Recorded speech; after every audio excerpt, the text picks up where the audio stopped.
Ljudi koji se bave istraživanjem obično moraju da definišu na početku ključne reči, da znaju šta je fokus pažnje i zbog čega se sve oko toga vrti.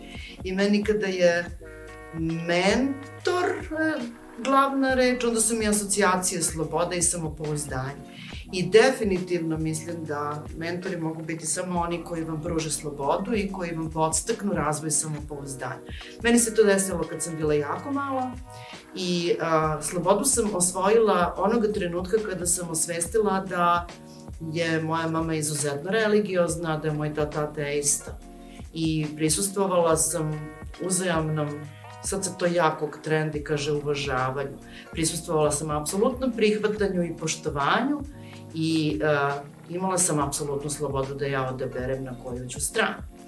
Ono što je samopouzdanje, to je bukvalno da vas neko podrži u onome da vam po rođenju pripada ceo svet. Mama je predavala u osnovnoj školi, tata je bio profesor univerziteta i ja sam zapravo gledala najsrećniju profesiju svaki dan u kući. Biti u prosveti na bilo kom nivou, dakle od mlađeg predškolskog uzrasta do postdoktoralnih studija. Mislim da je najlepša profesija na svetu.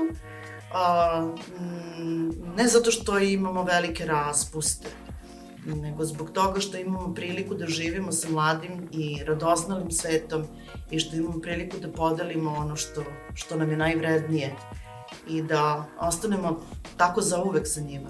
Dakle, moj je prosto cilj u životu bio da uđem u amfiteatar.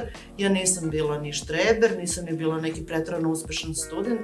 Ja sam birala da učim ono što volim, ali svakako mi je cilj bio da uđem u amfiteatar i zato sam prošla i magisterijum i doktorat, samo da bih imala pred sobom ljude koji žele da se bave umetnostima. To mi je bio najveći san. Na tom putu mi je takođe bilo negde iz kuće prosto utisnuto. Moj tata kad je bio mali, on je za prve parice koje je skupio, a imao je na primjer 10 ili 11 godina. Kaže da je kupio projektor i onda je prikazivao male filmove na tavan za svoje društvo i onda je od njih naplaćivao karte i onda je opet imao da kupi nove filmove pa im je prikazivao. I kad je bio malo stariji, sakupljao je sličice velikih filmskih zvezda i ja danas imam već uramljene, to je tako veliki tabloid zapravo tih sličica koje je on skuplja. I jedva je dočekao da ja porastem toliko da može da me vodi u bioskop, jer niko s njim nije hteo da ide stalno u bioskop i onda on mene vucao samo da gledamo westerne, jer je to pasionirano, ali pasionirano. Dakle, on je iz potpuno druge, egzaktne struke. Ali je voleo film pre svega. I ja sam išla sa njim u bioskop jer niko drugi nije hteo i tako smo samo gledali filmove i westerne i više nikad ne mogu da gledam western ni jedan, pa čak da je došao od Tarantina, ne mogu to da gledam jer mi je malo preko više.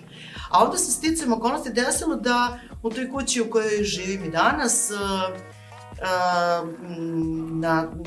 u susednoj zgradi koja je veliki zid onako prema našem dvorištu, prikazivali su 60-ih godina filmove, projektovali su filmove na tom zidu.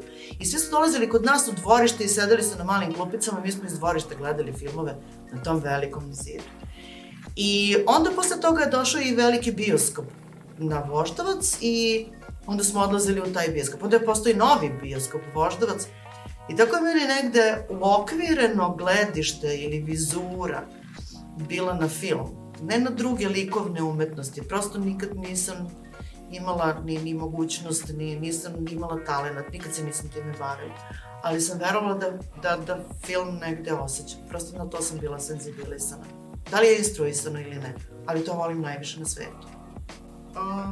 Počela sam da se bavim pisanjem filmske kritike i pretenciozno sam slala svoje tekstove u najznačajnije časopise, stručne časopise u to doba. To je bila Filmska kultura iz Zagreba, Filmograf u Beogradu, Cineast u Sarajevu i napravila sam prikaz odabranih filmova sa festa jedne godine i poslala sam za Filmsku kulturu u Zagreb.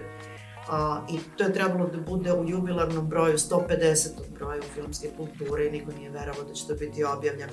Dan danas čuvam tu potkoricu gde su mi zaista, prvi put mi je objavljen tekst, a ko su imena koja su stajala uz mene. To vam ponovo pravi samopouzdanje i iz toga onda imate pravo da se bavite i dalje time i da se onda odlučite čak i da doktorirate iz takve oblasti. U to vreme je, po mom osjećanju i dan danas, kad bih izgovorila od njegovo ime, trebalo bi da ustanem, najeminentniji filmski kritičar bio Ranko Munitić. I obezbedila sam sebi neku izuzetnu priliku da odem da se vidim sa njim lično, privatno. I rekla sam da imam nameru da radim disertaciju iz jugoslovenske filmske kritike i razvoja filmskog izraza. On je rekao, koga to još zanima?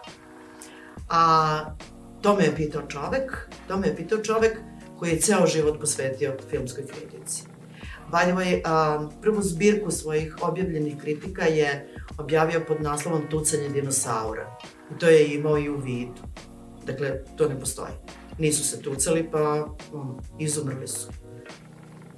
Ja mislim da nije izumrla filmska kritika i da samo oni koji se ozbiljno bave filmom, kad kažem ozbiljno, to znači posvećeno, opravdano, odgovorno i sa apsolutnim uvažavanjem umetnosti filma, mogu da naprave ljudsku kritiku.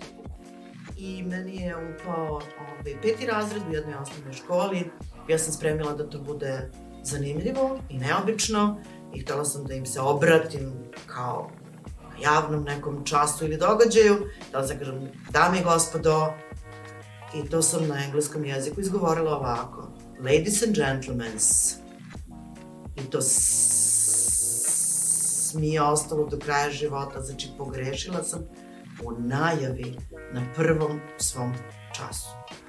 I rekla sam, time se ne mogu baviti, jer ja to ne znam. Znači, ubio me je prvi čas, ne, ubila me je trem, ubila me je odgovornost, nemam pojma.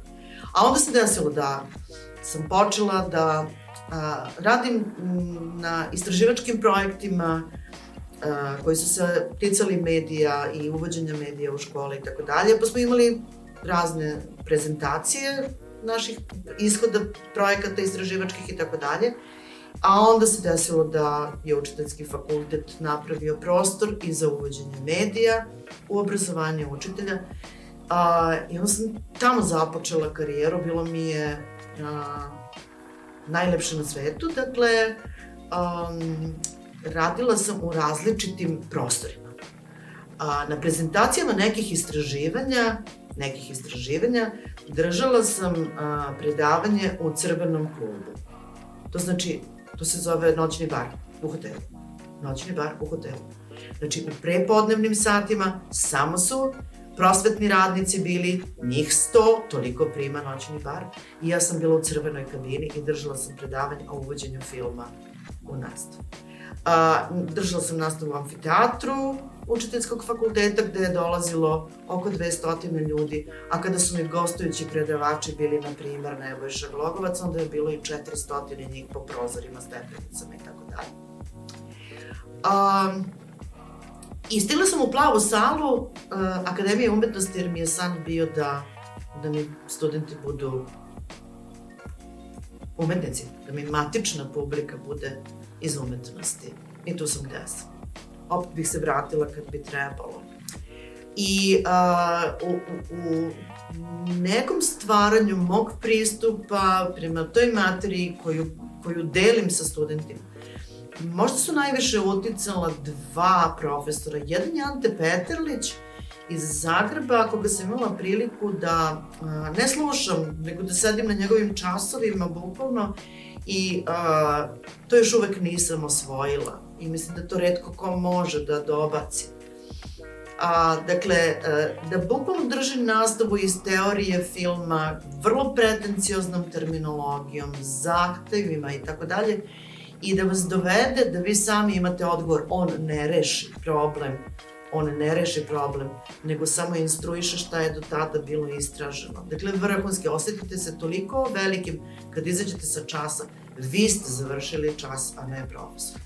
I drugi je profesor Vlada Petrić, neko koji je u Beogradu na Fakultetu dramskih umetnosti držao teoriju i istoriju filma, onda je otišao u Ameriku i tamo je radio prvo disertaciju na Harvardu po Fulbrightu, a onda je i ostao tamo i na Harvardu je predavao, osnovao je filmski arhiv na Harvardu, ni manje ni više. I kad sam imala priliku da ga upoznam, onda sam rekla, evo ja predajem film na učiteljskom fakultetu. On je ceo život predavao studentima koji se neće matično baviti filmom i onda mi je postavio ključno pitanje, jel vi verujete u to što radite? Da sam ja rekla, da, kako da ne, mislim, nekako, to mi je život, apsolutno, nije to misija, to mi je život. A on je rekao, verujte mi, posle svega što sam ja iskusio u životu i u profesiji i sve, siguran sam da u toj učionici, amfiteatru, šta god imate, bukvalno 2 ljudi će vas čuti i od vas uzeti ono što je vaše.